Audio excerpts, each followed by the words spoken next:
All right, so welcome back to Entrepreneurship Workshops Day 5. Really happy to see you guys back. Today is our last session for the workshops, so we've had a lot of fun teaching the workshops to you, and we hope you enjoyed them as well.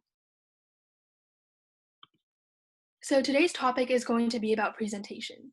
Presentations are not only really important in businesses, they're also a really good life skill to have in general.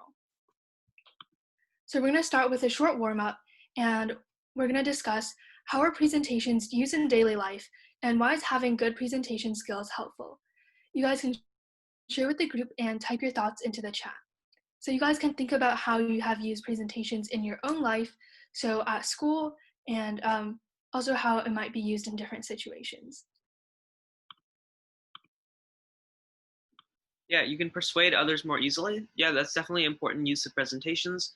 Uh, Presentations are important to be able to convey your ideas in a persuasive manner.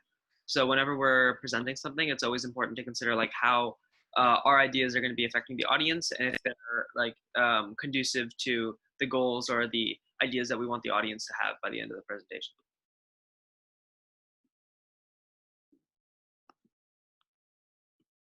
Any other thoughts?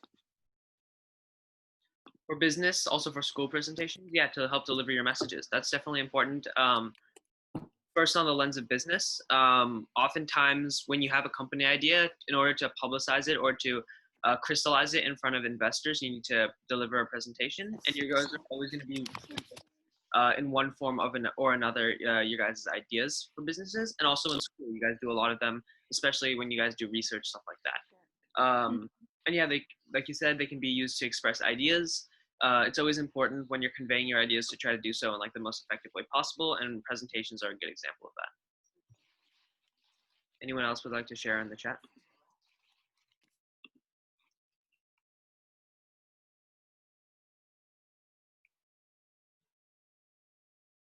Building off of what Nicholas said, so specifically for a business, presentations are important when conveying your ideas to outside groups of people, such as investors or sponsors.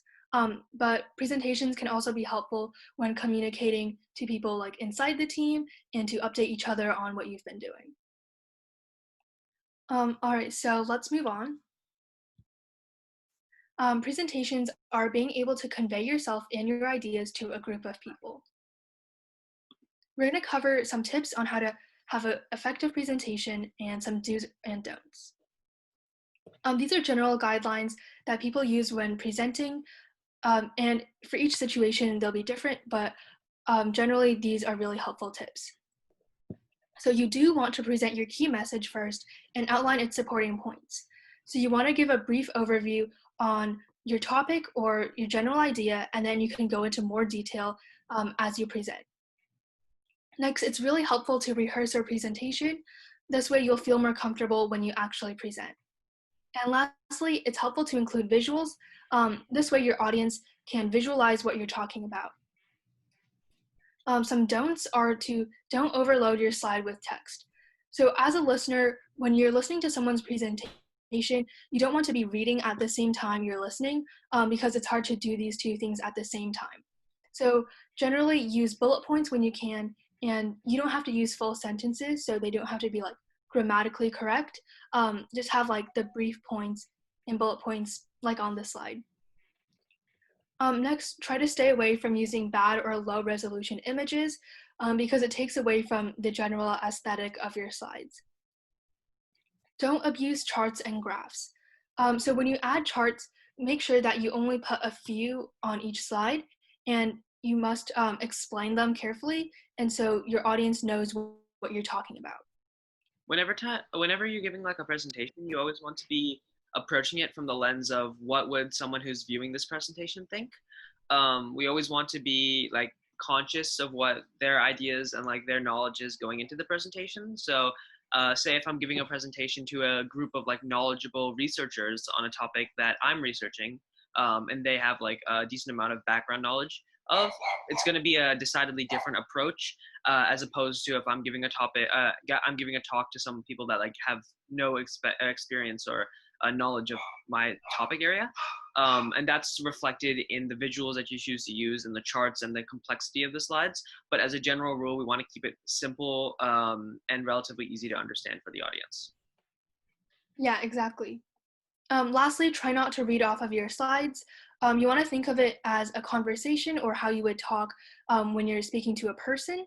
And so try not to sound very robotic and let like the words flow naturally.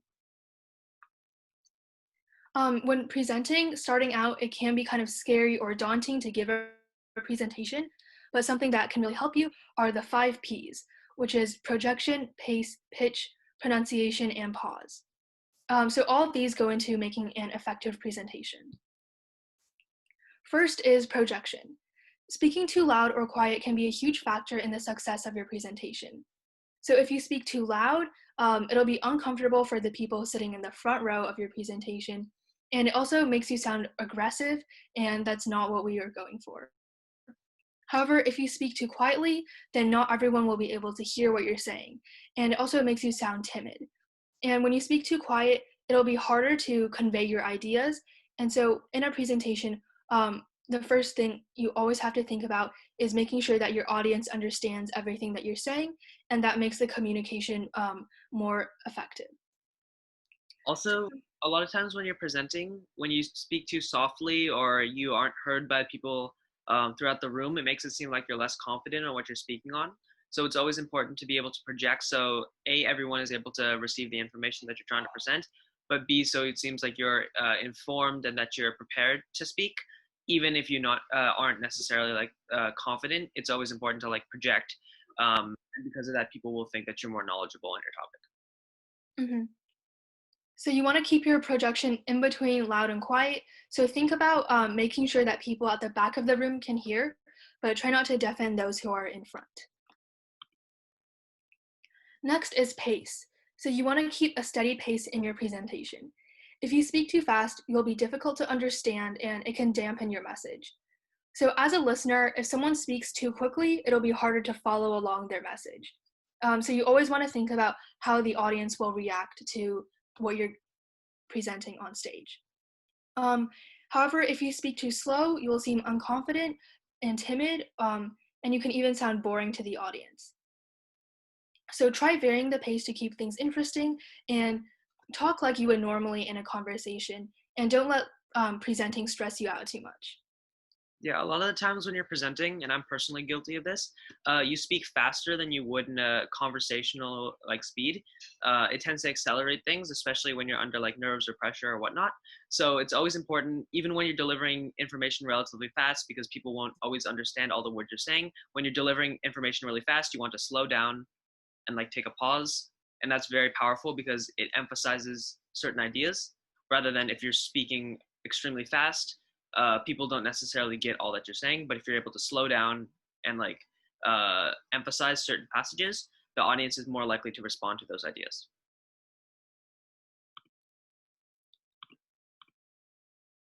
Um, yeah, so Noah says it also gives an audience a break. Yeah, we're gonna get into pauses later on, but that's exactly right.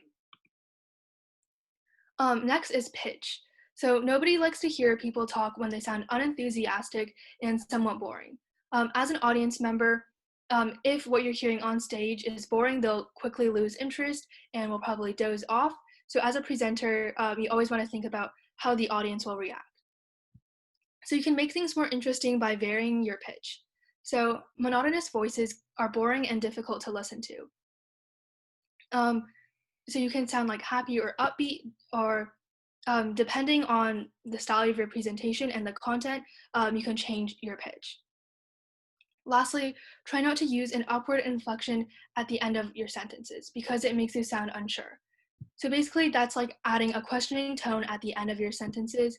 I'm personally guilty of doing this sometimes, but think about like always sounding strong and standing up for what you're saying in your presentation. Next is pronunciation. Being able to properly pronounce words and understand other speakers is very important in presenting. So first, try not to mumble and make sure that everything you say is clear so that the audience can easily understand what you're saying. And next, you can practice hard to say words and phrases before you present, and this will make you more comfortable when you actually give the presentation.